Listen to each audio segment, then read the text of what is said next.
It is December 6th, Sunday here at Zhejiang. I am listening to music, relaxing. It's Sunday, it's about to be the weekend. Um, I'm just gonna unedit this because I'm just gonna keep rolling as we go. Um, Unfortunately, I'm not gonna upload the new episode because I have a busy schedule going on. I'm gonna have like standardized exam that for the kids to teach. So and plus there's Christmas, so I have to record of that vlog as well.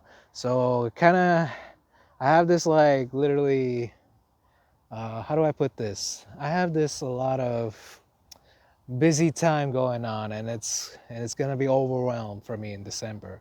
I know it's like December 6th and all. I will still record the vlog documentation no matter what, so don't worry about that. But putting the next episode is gonna take a while. I may upload it in end of December, maybe in January. Of course, don't worry, intermission uploads. So this is an intermission episode.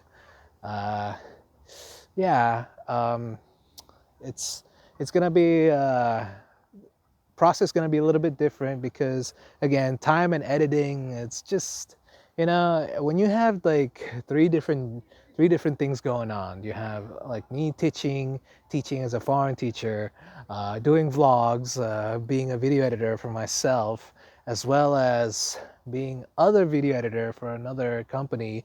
It gets overwhelmed, and you just have to like take one task at a time. So that's what's going on. But yeah, don't worry. I will upload new episodes. It's just I don't have a time frame because it's so busy. And in January I'm gonna be even busier because I have to make final exams for the students. I have to, you know, being a foreign teacher, English foreign teacher, it's very difficult. You got so many things going on, but at the same time, it's well worth it because I can't wait for the winter vacation. Um, what am I doing? What am I doing for a winter vacation? I don't know. Uh, Unfortunately, it's kind of up in the air right now. I have to see. I would love to go travel to Hangzhou, uh, also in Shanghai, as well as in Hefei, in Anhui, or in Wenzhou, because I like to travel so many places in, how do I say it? Yeah, I want to travel so many places in here in China. It's such a wonderful country to be as a photographer, as a traveler. Like you go so many places, you take photography shots and everything else. And I'm doing it all in this phone in here in my Samsung Galaxy Note 10, not Note 10 Plus. I may get a new phone. Maybe I could try to do. I can't believe I'm saying this. I could get an iPhone. I've been saying that for so many years, but let me tell you, I never got an iPhone ever. And ever since the iPhone came out in 2007, 2006, the very first iPhone, I never got it. Never. I never got an iPhone. I got an iTouch, iPod Shuffle, or iPod Mini, but never iPhone. So, yeah, that's that. So it's right now. It's up in the air. I will record the Christmas stuff. We'll record bunch of the stuff. The real problem is that like uploading the raw footage from my phone to I guess the drive. It takes a while because I have to use external ways to upload, and in some files it's like I don't know, from like 500 megabytes, like 200, 300 megabytes to 500 megabytes, sometimes a gig, sometimes 1 gigabyte, and sometimes it's like 24 megabytes. It all depends on what footage or anything like that. But this right here, I am literally just rolling of in one take of what's going on. I'll give you of the updates. So yeah. Other than that, what I can tell you is that 1 year later in China, 1 year later in China, how do I describe this? 1 year later in China, to me, it feels like an adventurous. I'll tell you this right now. My first year being here in China has been complicated. The fact that COVID situation going on, there was a lockdown. You saw a couple episodes. There was a lockdown. I got sick. Uh, I had a fever, man, and felt like felt like it was a never-ending nightmare. But other than that, there was later on episodes I will show you the reopening of the school, how I teach, where do I guess like interact with the kids or with my other foreigner friends. So yeah, you guys only saw in a couple episodes, you guys saw a couple of like two of my foreigner friends, and then you're gonna see a couple more and then new ones later on in the as more episodes I upload. Hoping I get all straightened out of my schedule of editing as well as uploading, because uploading is not easy. It's not easy. It takes a long time. And yeah, I, again, I, I'm very grateful that I'm here as a foreign teacher, an English foreign teacher. Even though I'm an American citizen, I still consider myself as Indonesian. And being a English foreign teacher, speaking English, teaching kids how to speak English, it's really a blessing, and I'm very grateful for that. The good thing about here, there's a lot of good things here in China. For after living here for 1 year, there's a lot of good things. For example, the food. Okay, let me tell you this. If you want to travel to China, and especially like in a village or even a city, if you want to really have nice, authentic Chinese food, go to a town, like a village. For me, where I am, this is Huayan Village. This is what they call the Garden Village here in Dongyang, Zhejiang. So this, even though it's a village, it looks like more than just a town. It's like it got everything. And not only that, the food is really great. There's a lot of local restaurants. They do so well with food. Like I've tried so many foods over the past year, and my gosh, man, if I were to make a food channel, like a food channel, and then try out some food, I would do it. It'll take some more time out of me, but you know what? It's fine, because people in here, people in other countries, they assume a lot of stuff. But if you really like want authentic Chinese food, just eat in here. It's really nice, especially if you do order a takeout. There's some restaurants that could be a little bit unsanitized, but it's okay. It's okay. You just have to watch out for, how the restaurants are in certain cases. Um, that's one thing. Another good thing in here in China is that there's a lot of easy access, especially like to the train, the Uber. In here, they have this app called Didi. So Didi Ride is basically, in America there's Uber, but in China here there's Didi. So Didi is basically the version of Uber, and it's really great. Uh, What is another one that's really good in China? Oh yeah, when you order stuff online, it gets here within 2 days. So it's really fast. And usually, especially in here in school, there's like a delivery service, and then they put it at a special room, and you have to like find it. As long as you know what you ordered and you put your name, and it'll be all fine. It'll be all nice and all stuff.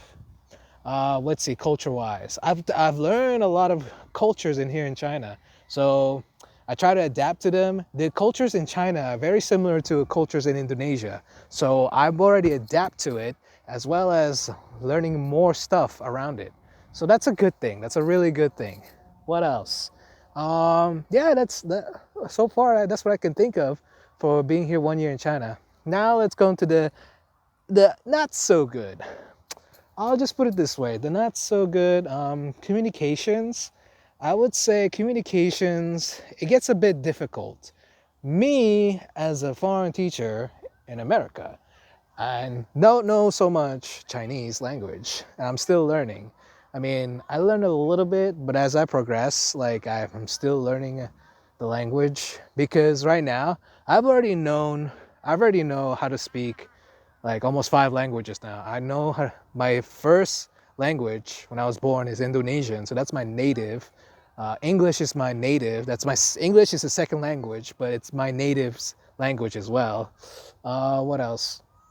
Japanese is the third language. I know kind of like intermediate.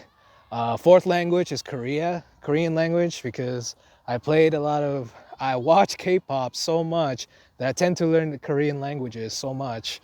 Uh, I've learned it for about a decade, and I kind of speak Korean language in kind of a way, so I know some of the basic sentences. And then fifth language would be Chinese language. So this is my fifth language that I'm learning. It's a little bit difficult, but you know what? It's one of the hardest languages I've ever learned, and it's tough. But hoping that someday I have a friend, someday I can have new friends who are Chinese friends who can help me out of learning the language. Another thing that's kind of like difficult for me is dating. Yeah, dating. I'll explain. Literally, recently I started to feel like maybe I want to stay here for a long time. So, or maybe kind of like extend my contract as well as probably learning more about this culture. A friend of mine, a foreigner friend of mine, told me that dating in China is a bit difficult depending on where you live. So, for example, in here, this is a village. So Chinese women, when they in dating world, they're more of traditional. So like if somebody knows somebody, so like hey, let me introduce you to this person. Let me introduce to this person. You could get to know that person. Kind of like an arrangement in a way, but not really. Well, most of the time it'll be arrangement because it depends on how old is the person. For example, if she's like 25 or older and she's single, the parents have to do the work and find a boy to date that person. Even though they don't fall in love, they have to. That's kind of like the traditional way, and there's nothing go loop around about it. And for me as a foreigner, it's very difficult because number one, I'm Asian. I'm Indonesian. I'm not white. I'm not blonde haired, blue eyes, white. No, I'm Asian.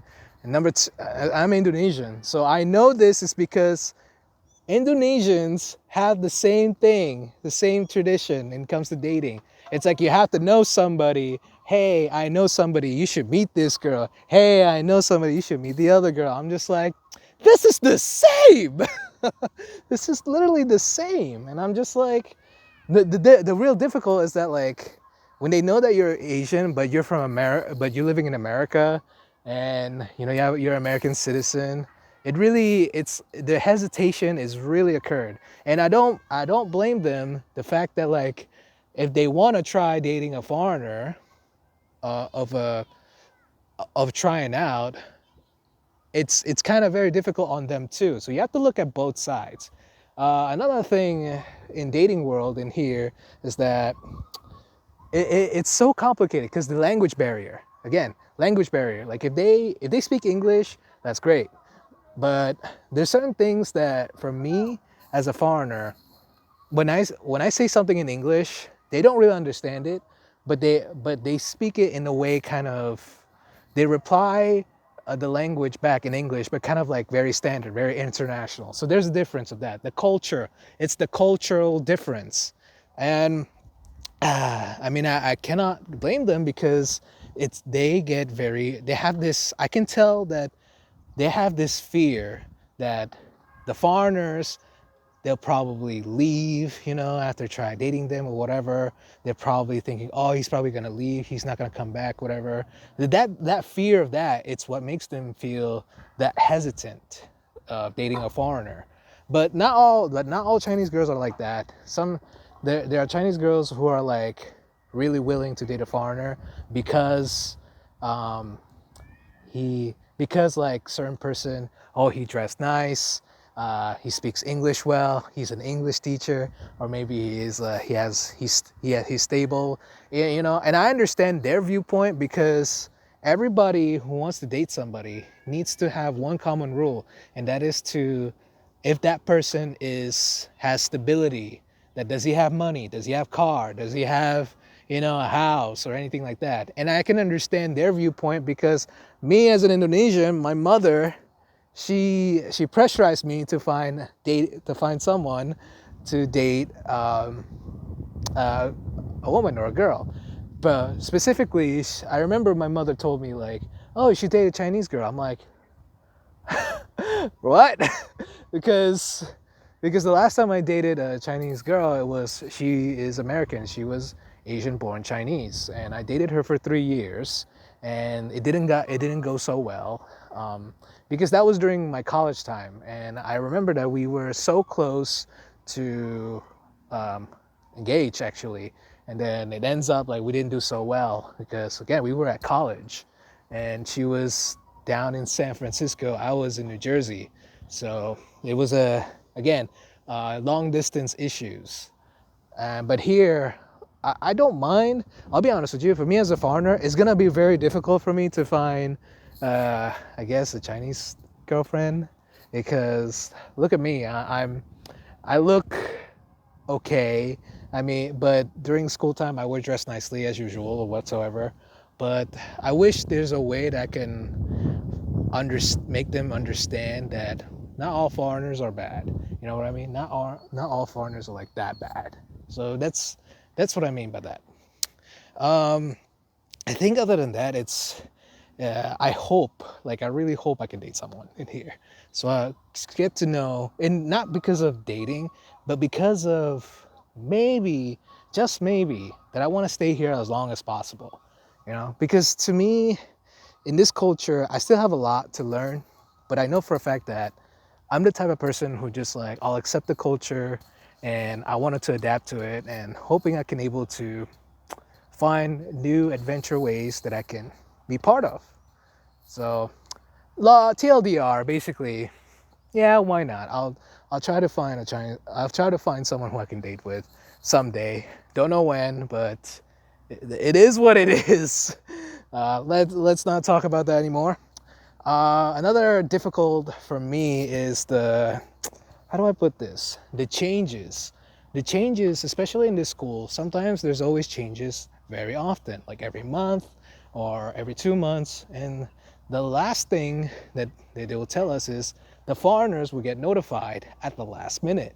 And that's and it used to be really bad, but now it's not so bad now because I tend to work really hard, try to be, on par with their, I guess, like with their work ethic. But because the more you do work hard, the better, I guess, to earn that respect. It's any kind of work ethic. It used to be, I remember last semester, it was so difficult for me to teach kids, and I do get complaints. I remember that, and it was kind of like pressured for me, but I managed to pull it off because I try my best to work hard as much as possible. But yeah, and then I think the last thing that the difficult for me is, I would say, electric. The apartment. Sometimes there's no control about it. Sometimes the apartment has no power. This is a village, and sometimes when there's no power, you need somebody to fix it. But during, I guess, Chinese New Year or anything, I remember during Chinese New Year, when there was a lockdown and everything, I had no power for almost the entire day. No water almost the entire day. Man, it sucked.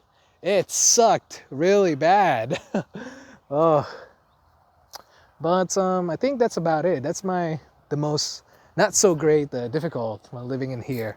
But other than that, there's mostly majority part of being in here, because let's just face it, like I want to take a lot of photos. Like I really do. I really want to take a lot of photos, but hoping that I can able to do that more often. But anyway, I think that's about it for me. Blabbering my mouth, keep you up to date. And yeah, hoping you guys enjoy the video, and hope you see you on the next episode.